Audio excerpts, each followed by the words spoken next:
Apologies. Did you end it? Overheated. Yeah, no, not on purpose. My phone overheated. Dang. Maybe it's because you're doing this on a Nokia. Too hot of takes. Too hot of takes, actually, it said. I also looked it up. Iron Giant actually was only a $70 million budget, but it only made worldwide $23.3 million.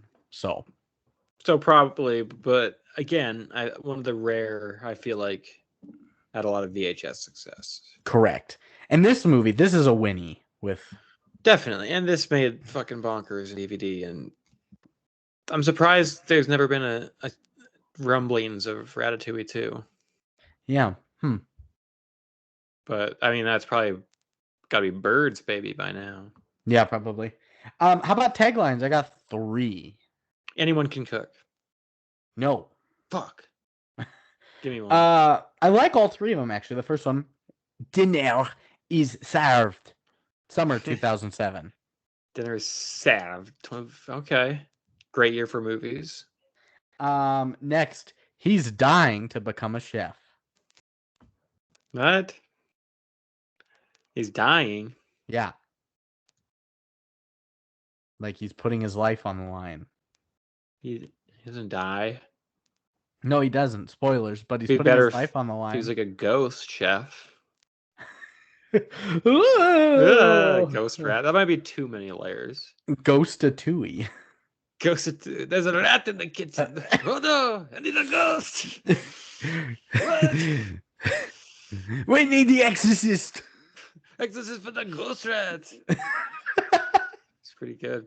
I like that your accent changed from French to Hispanic. To Pedro Pascal. Yeah. We should go to Brad Bird with our pitch for Ratatouille 2. Yeah, Ghost-a-tooey. And then the third tagline is a comedy with great taste. Okay, that's pretty solid. What's your idea, Brandon? You've been bragging it up all day. Have I been? No. But what about anyone can cook? Anyone can cook. Oh, this actually works. The slicer, the dicer, and neither the nicer. That it is a rare. It kind of works. It's 66% works. Yeah. Let's see. Rats, mice, rodent, mice en scène. That's in mise en scène. Mise en scène, mice en scène. What about cooking up a family favorite? That's pretty good. Filet non-binary. No, that has little to do with the rat. That's Mel. He's the first non-binary character. Remember. Filet rodent. I'm gonna stick with what I said before. Mice en scène. Mice en scène. I'm gonna go with cooking up a family favorite. I'm trying to think of like one other food, like an actual food-based one. Yeah, Remy Sanson. You have you have to parentheses Mato come see this. You have tomato come see this. That's not bad. That's not come bad. Come have fun at the movie theater. Yeah, he would love that, Remy. Mr. Pepper's penguins. Mr. Pepper's rats. Mr. Pepper's rats. We got there. We did it. That's going to bring in everybody. Come see Mr. Pepper's rats. So, beautiful. Beautiful one. But how about Factatouille? That's a layup. I've had a lot of difficulty in the last 5 minutes with this whole phone overheating situation. I might need a layup here. I had one that I thought of, and I think it's perfect. Oh, step back. Pasta factioli. Pasta factioli. That's good. That is good. Instead of fagioli. Yeah. The classic Mike Birbiglia stand-up joke. Pasta factioli. We could do. I'll go for it. No, I was just gonna say that fettuccine Alfredo. Factornara. The Factor Boys back again. Factor isn't that a meal delivery service? Oh, it is a meal delivery service. But then it's like it's a sponsor, and then like that. All the about c'est vraiment si fact mochafon. I don't know how to. We're gonna go pasta factioli. That's easier to spell. Okay, pasta factioli, because we do need to spell it. It's important. Yeah, if you don't know how to spell, you can't exist in the world, people. That's right.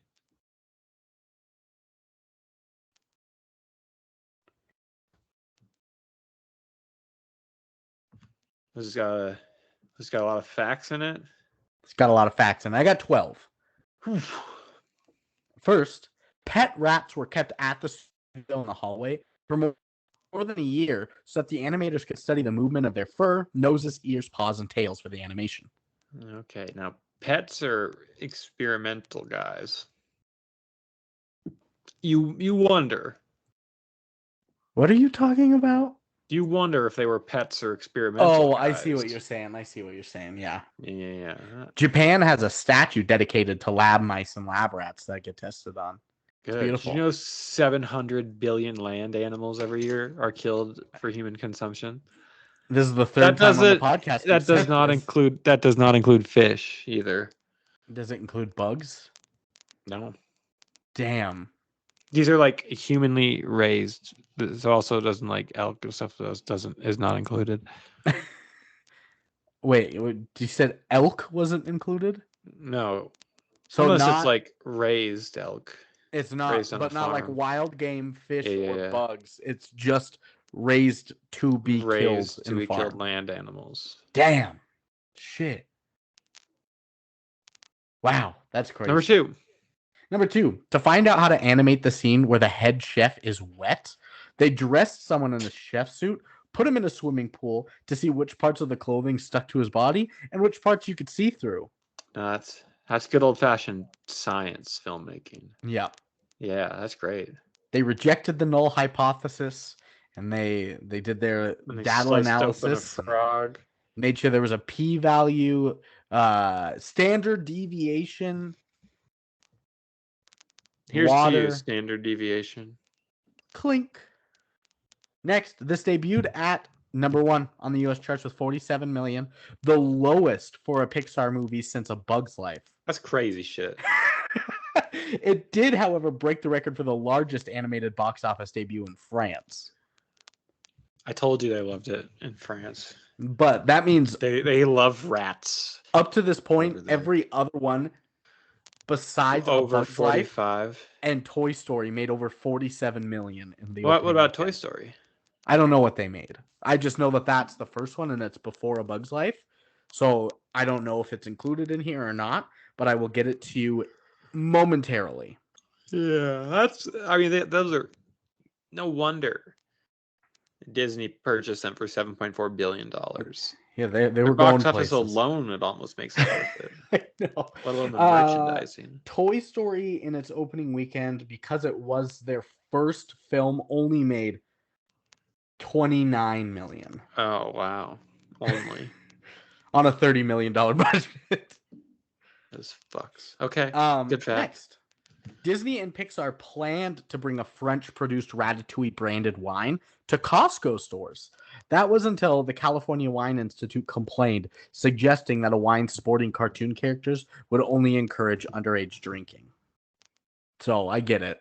Yeah, you can't really. Yeah, but that would have been so fun for the Disney adults. Those fucking freaks. Disney adult, like hardcore Disney adults, are weird. They'd spend $1,000 on it if it 100%. $1,000. Yeah.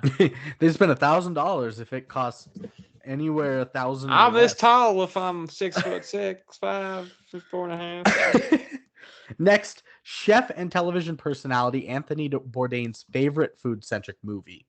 Bourdain said they got the food, The reactions to the food, the tiny details right, down to the barely noticeable pink burns on one of the characters' forearms. Yeah, I thought it captured a passionate love of food in a way that very few other films have. I 1000% agree.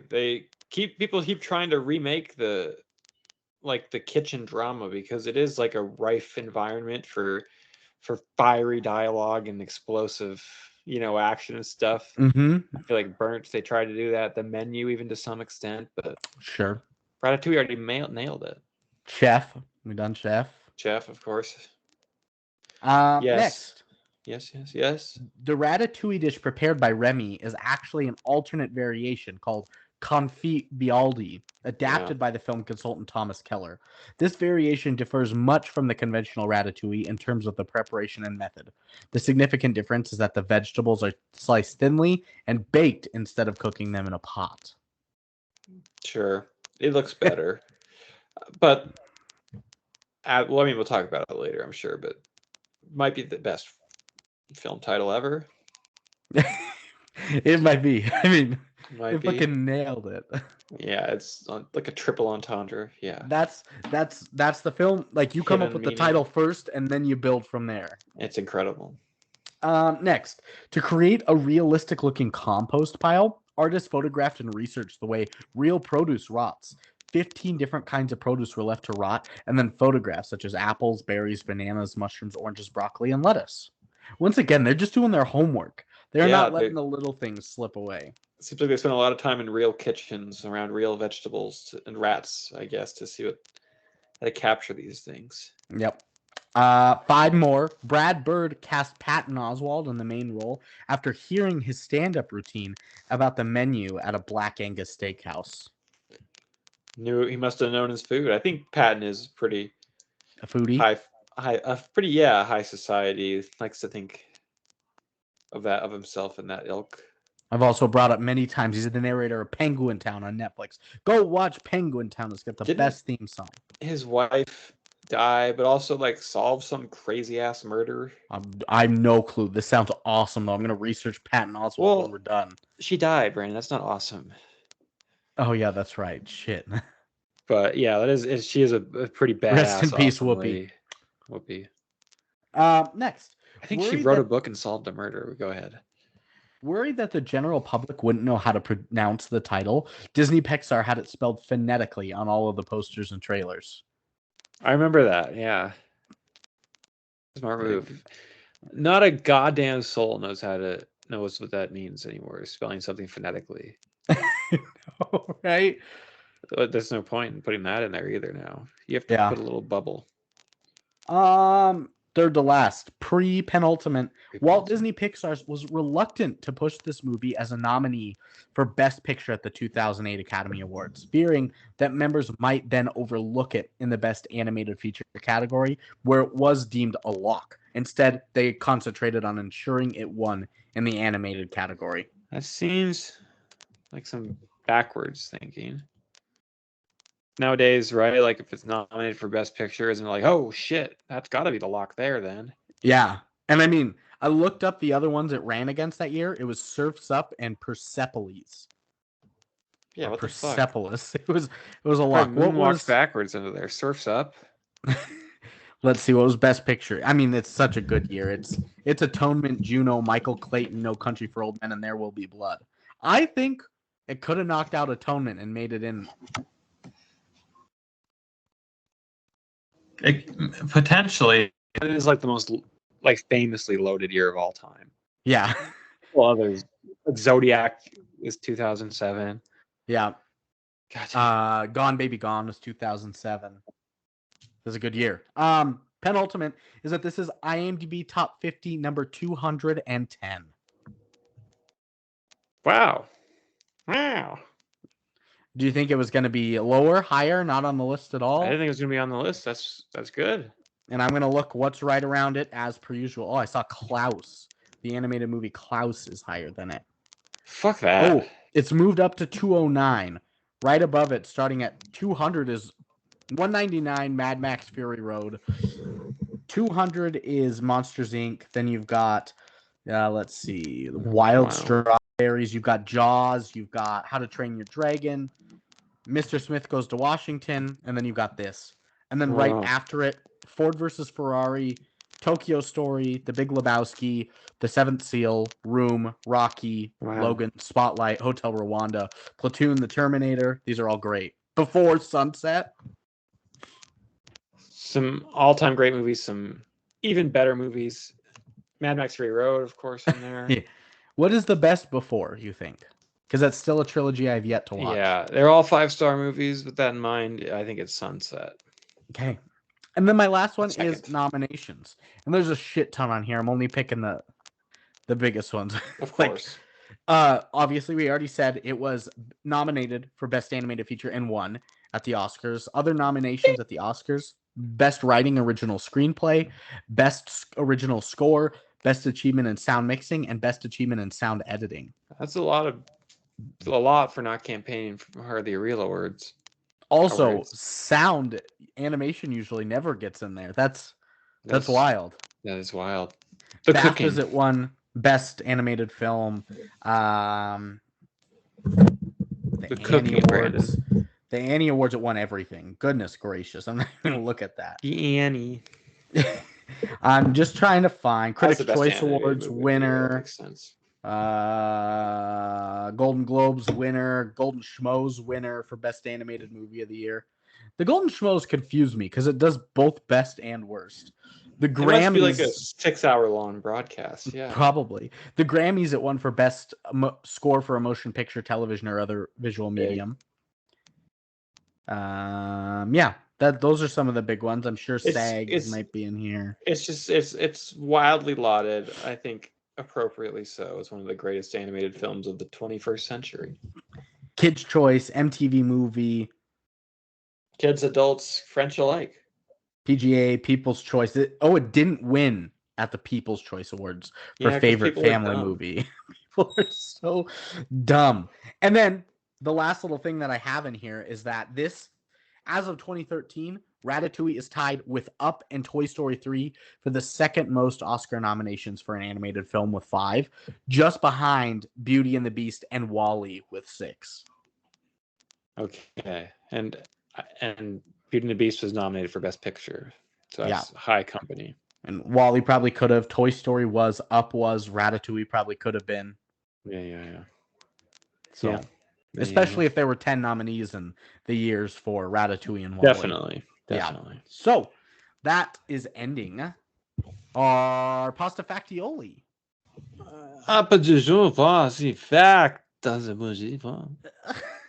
And Nicole Kidman is hiding under a hat on top of a man's head. It's a big hat. I'll tell you that much. Very big hat. It's a very big man.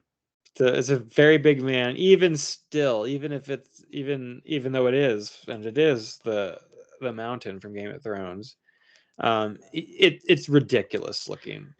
We know you can obviously tell that not only is there a body under that hat, but that it is Nicole. That it is Nicole, of course, yes. Her mannerisms, because of all the scars on her arms too, and she refuses to not wear heels while she does it as well. Yeah, it really hurts, Mr. Or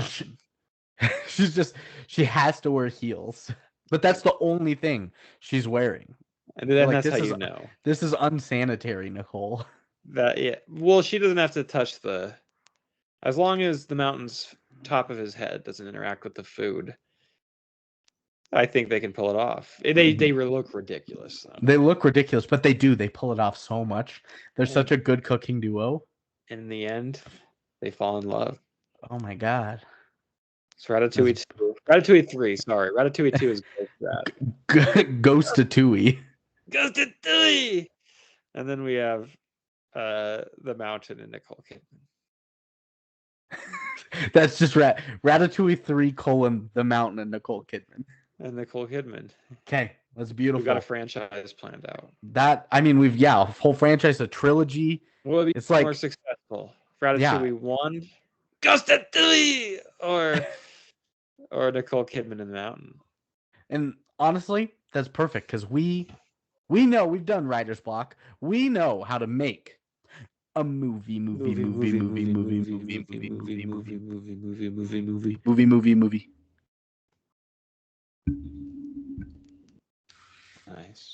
Nice.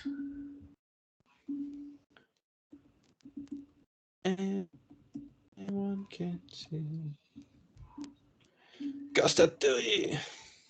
Okay, I need real quick, because I have to edit it throughout the week. I have to put in our Nicole Kidman and our Cats Facts things now into that drive. I'll put my nominations in tomorrow, my prep. But text me and remind me so I know how to do it. Okay, Ratatouille. And then, I don't have one for Hotel for Dogs yet. I forgot what it was. I'll figure that out tonight. And then Ratatouille 3, The Mountain, and Nicole Kidman, where And Ghostatouille stands on his shoulders and helps him cook. It looks ridiculous, and she is naked except for heels on. Ratatouille. They are a great team and fall in love. Okay. Now I just need to figure out the Hotel for Dogs one. As you would expect.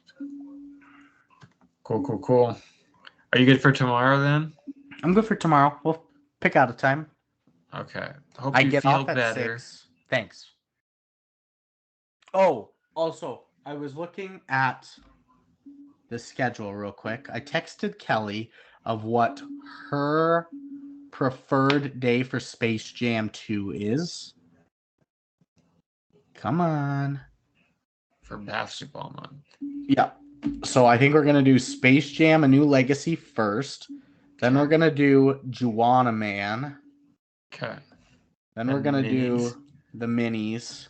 And then White Man Can't Jump. And then I was trying to figure out a space month. I think it's finally time we have to do Battlefield Earth, because that one's just a notorious sci-fi film. John Carter. That's on here as one of the two options, either John Carter or Jupiter Ascending with Mila Kunis and Channing Tatum. I'm trying to decide which is the bigger. Well, John Carter's directed by the director of WALL-E. Oh shit!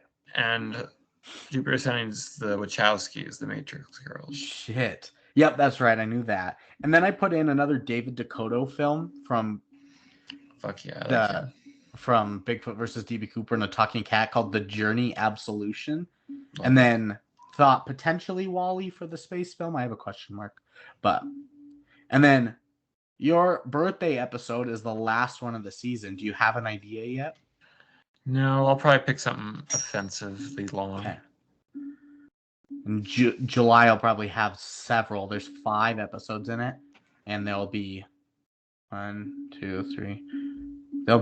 we have 3 birthday ones. I figured we can get Alex in at the first of the July, and then Seth, and then Marina, and then you. Cool. And then lastly, next week on Sunday, I am DJing a wedding. So if it ends up being just me and you, do you think we can do the bracket Saturday? Is that 420? Yes. Then I cannot, because believe it or not, I am DJing prom on 420. Really? Yeah. Okay, we can probably we'll have to figure a time when we neither of us have DJ commitments. We'll do it maybe the Monday after my wedding. It's true. DJ. That's crazy. Yeah. I have to DJ the school prom, and then you got a DJ wedding. That's cool. Yeah. Are you getting paid? Mm-hmm. Are you? Yeah, I think $400. Me too. Really? Yeah. There's no fucking way. Who's getting married? My technician Nicole. Oh, that's who's at my prom. No, that's not. That's not the one. That's too far. Yeah, that's too far. I am getting paid $400 though. Huh? I am getting paid $400 though. That's crazy. The coincidence of that is off the charts. That's bizarre. That's funny. I'll tell Alex that. Okay. All right. See you later, DJ Brandine. I'll see you tomorrow. Later.